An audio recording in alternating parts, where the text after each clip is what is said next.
Welcome to the History Bards Historical Movie Reviews. It's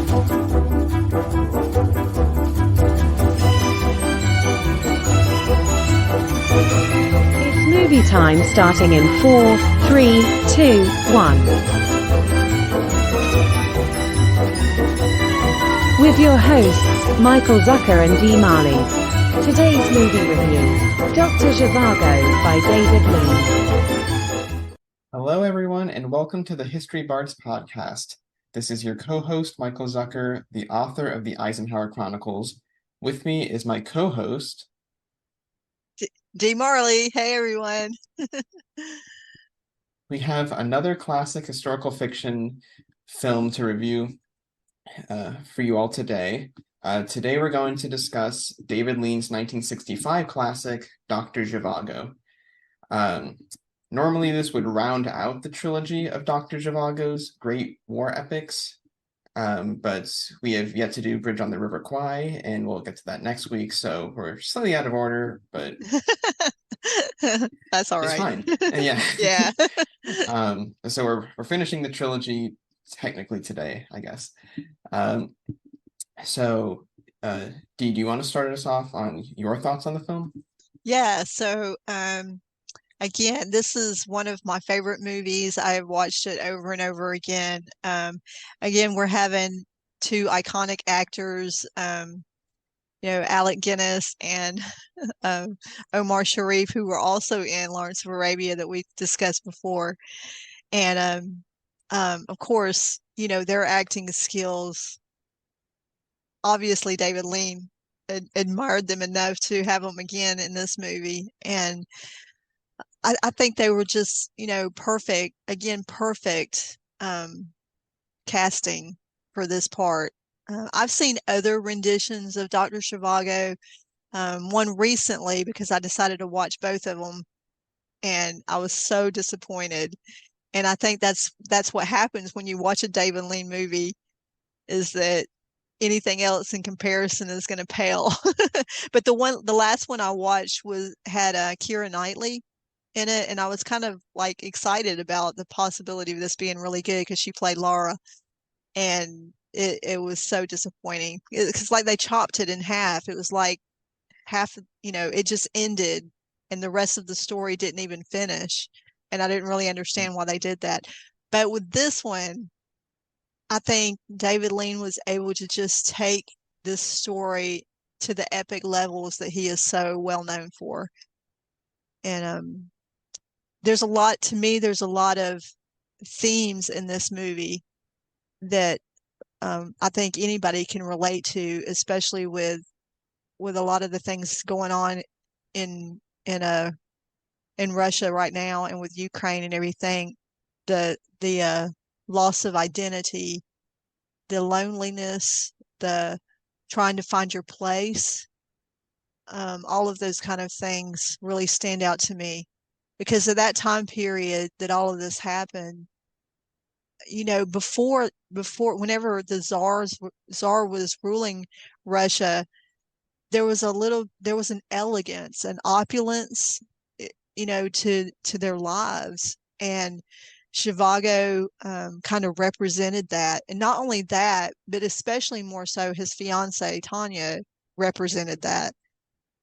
But with Zhivago, he also represented, because he was a poet, and that part of him, that freedom to be able to express himself in that way, and the way that he looked at life, was so artistic and creative in his own individuality. And then it became that all of that was taken away. And I think those are the themes that it was like the entire movie, he kept striving for that. He kept looking for that. And so Tanya represented one part of his life, and Laura represented another part of his life. It was like he was stuck in between those two scenarios, those two events, that divide between what happened, his life before the war or before the revolution, the Bolshevik Revolution, and then what happened afterwards. So I think that he was able to use course, like we said before when we were talking about Lawrence of Arabia, the symbology that David Lean he used in this movie as well.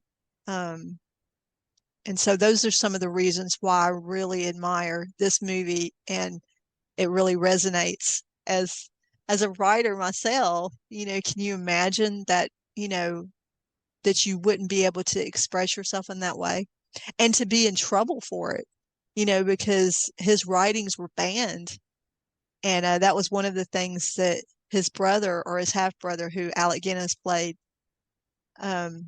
knew that about his half-brother, and knew that there was even a part where he told him that his, he would be in trouble for these writings and everything. So I think a lot of that is really relevant to different situations that are happening in the world. Yeah, I mean, you and I have sort of said in the past that we consider David Lean to be almost like the king of the historical epic. Oh, absolutely. That, I mean, there were historical epics before him, but he brought a much greater level of like depth to the genre. Yeah. I think Martin Scorsese has said similar things, that David Lean invented the intelligent epic. Yeah. And the trilogy that we've sort of articulated that started with Bridge on the River Kwai, then Lawrence of Arabia, and then Dr. Zhivago sort of is, how he did that. That's the artistic legacy that did that for the genre. Mm-hmm. I mean, a lot of the themes that you're discussing, that you're mentioning for this film, to me, like, sound similar to what we discussed with Lawrence of Arabia. Yeah, absolutely. A search for identity, the loss of identity. Yeah. We haven't discussed Kwai yet, but I think that'll be similar with Alec Guinness's character in that film. Mm-hmm. So that can be sort of an overarching theme of the trilogy. Yeah. So I think one thing that we wanted to discuss is that, Clee, you view this film probably on par, or maybe even surpassing, the other two of the trilogy. Well, I mean, I kind of feel like, in different ways. I mean, and a lot of people, again, don't like Lawrence of Arabia because of the length of the movie, and I think some people feel the same way about Dr. Zhivago. But I think I have like a fascination anyway with Russian history, especially that time period of the czars and all that happened. So I don't know and I think that audience probably agree with me as far as about how it was done and how it was portrayed. But again, it's not everybody's cup of tea.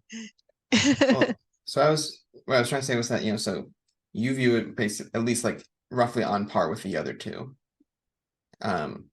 Whereas, like, I mean, I would say, so I liked this film, I admired it, I enjoyed it more this time than I have previously. I still think I would personally rank it as the weakest of the three. And why do you feel that way? Well, part of this, it might just be like, kind of like, as a guy, kind of like, a 20-something guy, that, Bridge on the River Kwai and Lawrence of Arabia are more like adventure films. Yeah. Whereas Dr. Zhivago's like a very romantic, mushy romance. Yes, it is. Compared compared to something like, Brief Encounter, which is another David Lean film, had more, I think, I mean, Dr. Zhivago also has kind of tragic themes and character arcs at play, but I think, at least for whatever reason, Brief Encounter resonated a little more with me in that regard. Maybe it's either the length or the performances in Dr. Zhivago that it didn't hit those same notes to the same extent. And then there are certain films like Casablanca that almost blend both the romance and the adventure aspects. We'll probably review that film eventually. I have some strong opinions about Casablanca. And add it to the list. Okay. So I don't know if we want to try, like, selling. We talked about you selling this to me as a worthy addition to the trilogy. That it's not the Godfather 3 of the David Lean trilogy, something to that effect. Wow, what a comparison. Yeah, I kind of like what I was saying before to me about the themes in this movie and the relationships and the time period. I just even the use of the music, that's such a when you hear that that music that's played with the balalaika, what movie it is. And I just think everything was done so exceptionally to me to portray that time period. The extremes of personalities. There was such an extreme of personalities. You had Zhivago, who was so artistic and let's walk through the trees and look at the sunbeams coming through the trees. But that said something about not only him as a person, but also, like I said, about what he was losing and what he was trying to cling to.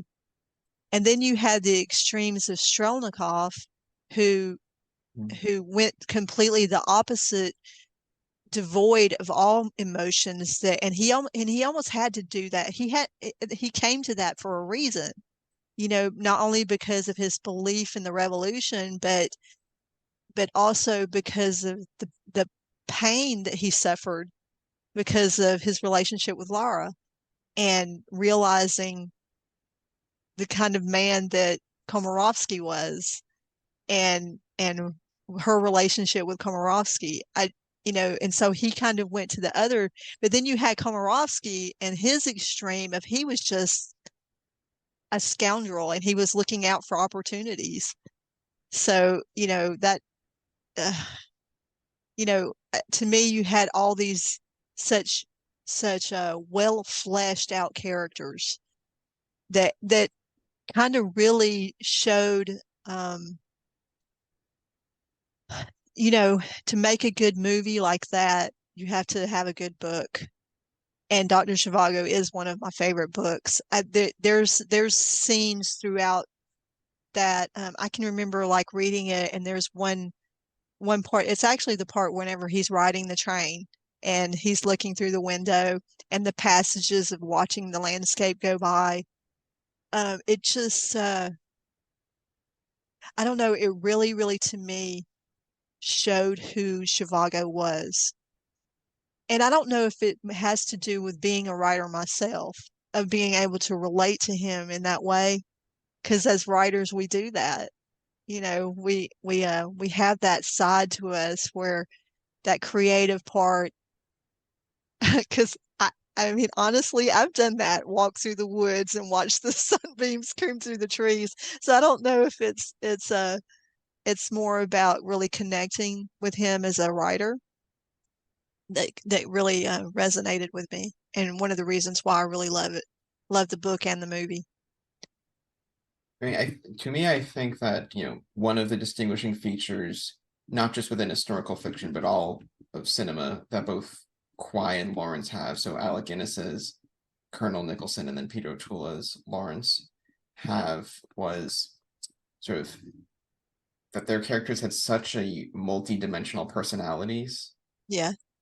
I think my sense was rewatching it was that Omar Sharif as Dr. Zhivago, I mean, I'm sure had that to some extent, but not to the same extent, was my interpretation. Okay, explain that to me again, because I must have missed something.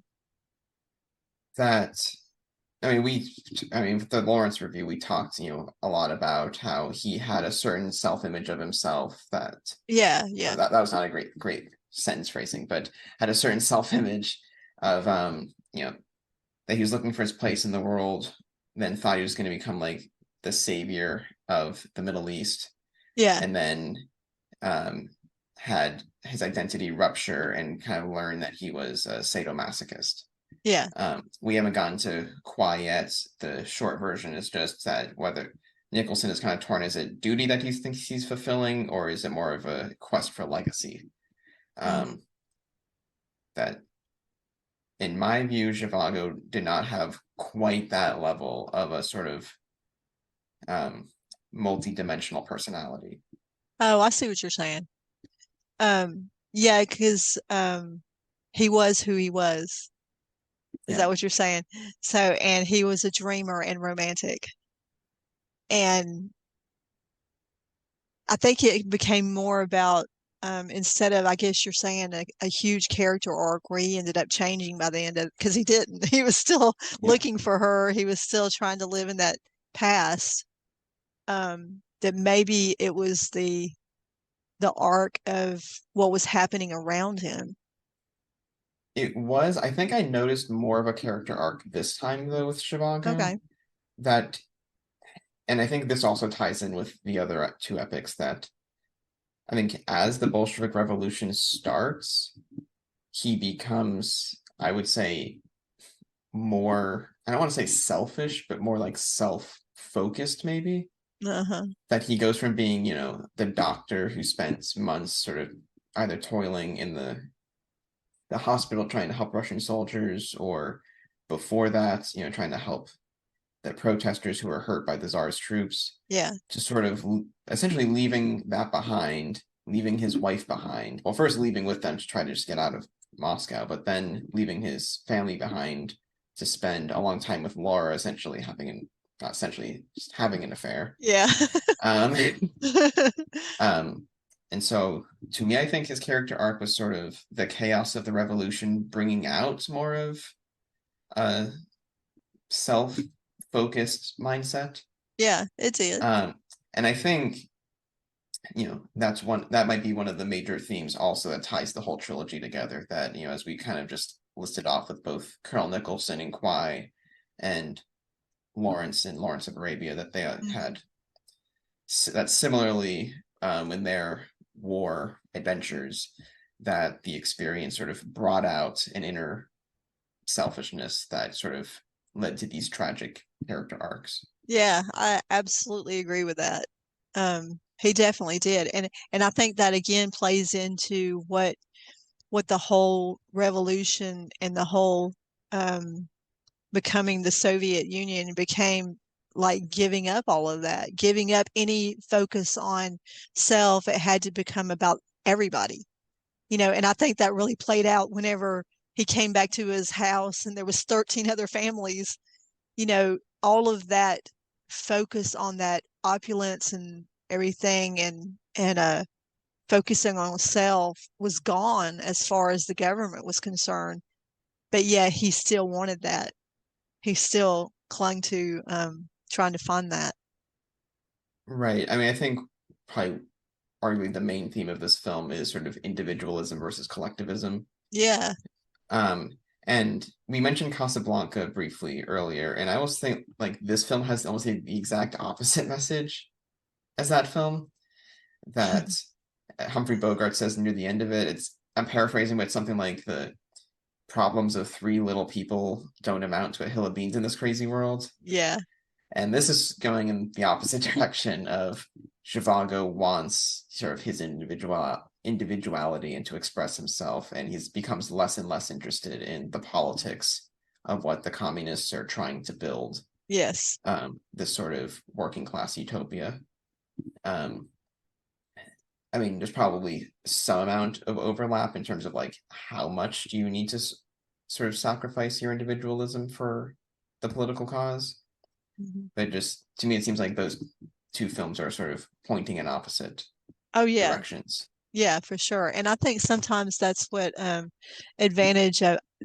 I really like it whenever historical fiction books or films, takes like the personal experiences of a person or a family in the midst of something greater. Like I think that's one of the reasons why World War II novels are doing so well right now. Mm-hmm. There just seems to be like an abundance of them, because you're taking like these small little stories that are major to the person or major to the family, but in the whole entire scene of World War II that's happening around them, So I think that's another thing I really enjoyed about, and it was kind of the same way with Lawrence of Arabia. You had just his story in the midst of all of this that was going on, and I really love that whenever that happens. I do too.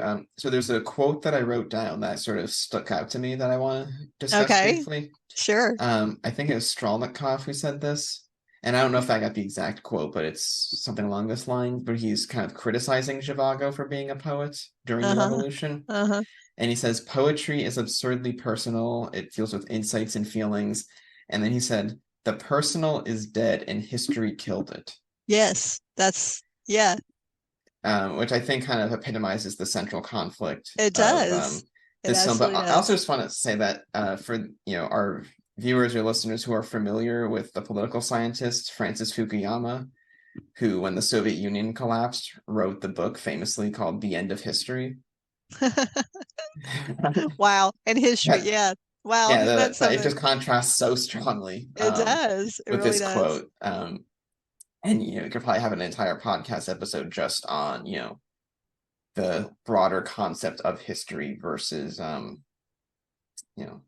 individuals. And I mean, Yeah. that's what the film deals with, but also just the larger theories built around that conflict. Yeah. And I also like the quote of that Yevgraf whenever he says at the end that he said one day she went away and didn't come back. She died or vanished somewhere in one of the labor camps, a nameless number on a list that was afterwards mislaid. That was quite common in those days. So it was like that just showed the complete loss of identity. They just became numbers. And the very thing, this was she was Zhivago's legacy. She was his daughter. And yet she just became a nameless number. And yet Yevgraf still, it's like, even though he was part of all of that, he was an officer. Is it the It's daughter who becomes nameless, or is it Laura who becomes the nameless? the daughter. The daughter. It says Okay, that I might have yeah. It misheard says that that then. she went away and didn't come back. And oh wait, no, you're right. That is about Laura. But in essence, in turn, it becomes the same way with their daughter. Yeah. Whenever he goes to try to find her, they can't find her. She's just a number somewhere. And whenever he finally comes across this girl that he thinks is her, there's no way of, there's no identity, no attachment, no past. All of that is gone. And yet Yevgraf is trying to still search for that. And then, like, and I don't know if I'm giving away a spoiler, but her walking away with the balalaika on her back, it just kind of shows like it's still there under the surface. It's something that you just can't get rid of no matter what people do. That's still that connection and that creativity, that individuality is still there. And I thought that was I loved that scene. It was like so symbolic of what Zhivago was trying to cling to. Yeah, I mean, we've been talking about collectivism or communism, things like that. But I mean, really, the film was also just condemning totalitarianism, Yeah. like in all of its stripes and what it does to like the individual, yet alone the humanitarian crimes that Yeah. it Yeah. commits. You can tell that Pasternak very, very strongly felt how he felt about it. Well, it's interesting. So you look at like the trilogy as a whole. So I mean, this one is primarily condemning totalitarianism, especially sort of early Soviet communism. I mean, Lawrence of Arabia, I mean, I guess it's criticizing both the Ottoman Empire, but also Colonialism. the British Empire, Yeah. which is interesting because I mean, David Lean was British, so it's Yeah. I mean, so that's just kind of interesting that he's sort of laying out that he thought that the Sykes-Picot Agreement was wrong. Yeah. Which is also from Lawrence's perspective was wrong. Right. I mean, it'll be interesting when we get to Bridge on the River Kwai, sort of the relationship between the British and the Japanese in that film. Yeah. Sort of how those political themes play out in that one. You just can kind of see like this through line of whether it's empire or a totalitarian state or anything that sort of denies either individuals or a people the right to form their own identities. That just David Lean doesn't like any of it. No, he doesn't. And that's probably the reason why he chose these different topics to make a movie about. And I don't know, I haven't read a full biography of him or anything. I don't know if he like what his more specific political views were. What he thought of like the United States, or assuming he was just generally on the side of liberal democracy, given that he doesn't seem to like any of these other systems. But yeah, I have no idea. I don't know either. It was just interesting that he's able to sort of make these or tell these stories about individuals and show how these different types of political entities harm the individual existence. Yeah. And I think it's I mean it's just it kind of is a take on people trying different ways of government, and that basically they don't work. None of them work. Right. But I mean, but within that though, I think it's commendable that even though he's giving those political messages, he's not preaching them, that he allows them to speak through the art instead of them sort of dominating the art. Yes, absolutely. Absolutely. I think that's sort of Because the the sign characters, of like yeah, the characters stand out more than the theme of that behind it. yeah, it's like you have to read into it instead of him just sort of shouting it at you. Yeah. And I think that's kind of like the sign of like a true, artist, especially on these type of topics, to be able to I agree. to approach it like that. Although this film did receive criticism when it was released for not kind of doing a broader political analysis of the Bolshevik Revolution, for treating it more superficially. Well, I mean, again, you have to base it on the book. I mean, of course, I think they probably could have, even delved a little bit more as the book did, but I don't know. I'm I kind of feel that way about The English Patient. There was a lot. I mean, there was a lot about what was going on, of course, in that one, but the relationship, between the characters, to me, even if I think about it today, still stand out to me instead of what was going on behind the scenes. So I'm that's curious that they said that. I mean, it's definitely not War and Peace, but Sure. But I mean, I do think it like I mean, we've been talking about the sort of political message, I mean, to the extent that there is one in this film, and what it's saying about how communism impacted the individual. I personally think that's sort of, quote, like a sufficient political analysis for a story like this. I mean, it's not, you said War and Peace, I would say something like, like Doctor Strangelove, which is sort of much more directly focused on its political message, which is another film we can add to the list.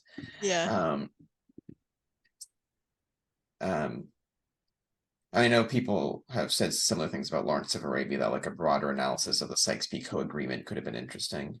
But I don't know. Then I guess I don't know. Then I guess it depends on what audience that he was trying to reach.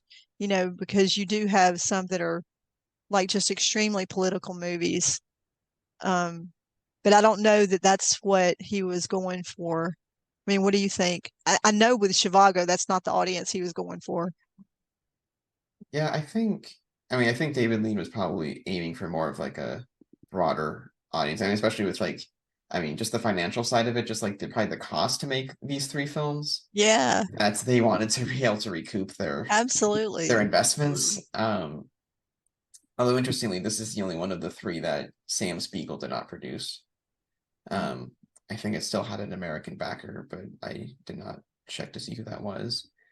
I mean, I personally think that the films have enough political messaging that you could read into them, that they don't need to sort of be like thrown in the audience's face. And I think it's almost respecting the audience more to give them the opportunity to read into the films.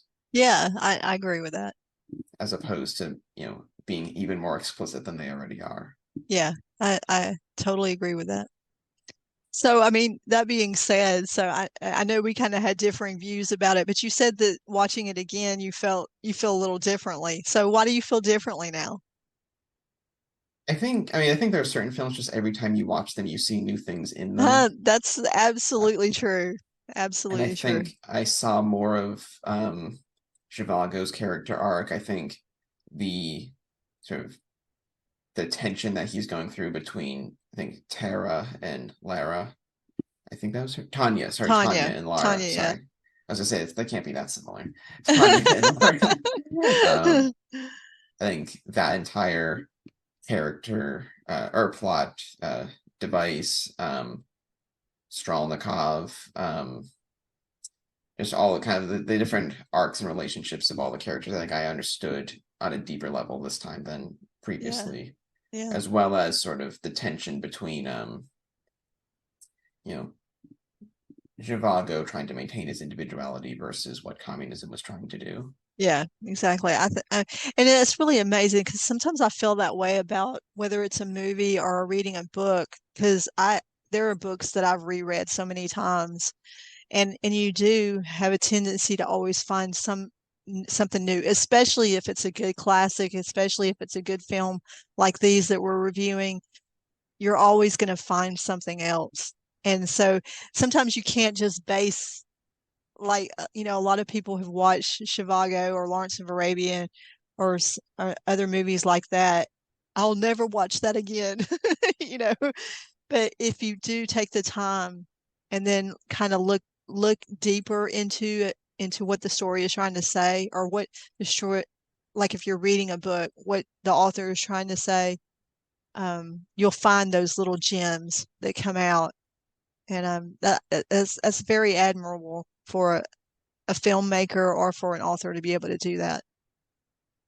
Yeah, I mean, there are certain works of art where it's like if you read it or watch it once, you got it.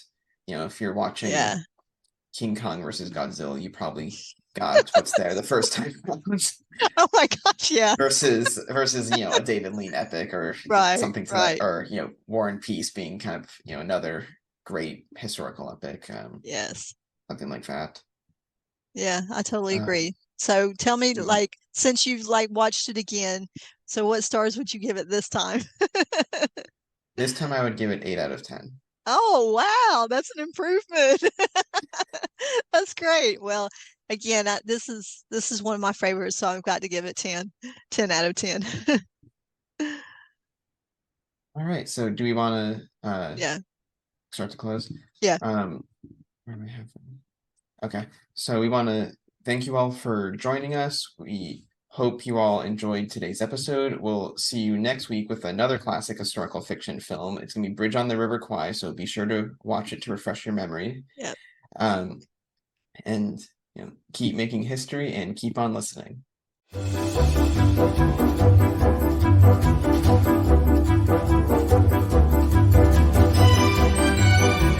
Thank you for listening to the History Bards historical movie reviews. Don't forget to click the subscribe button and follow us at our YouTube channel at the Historical Fiction Company or on Spotify.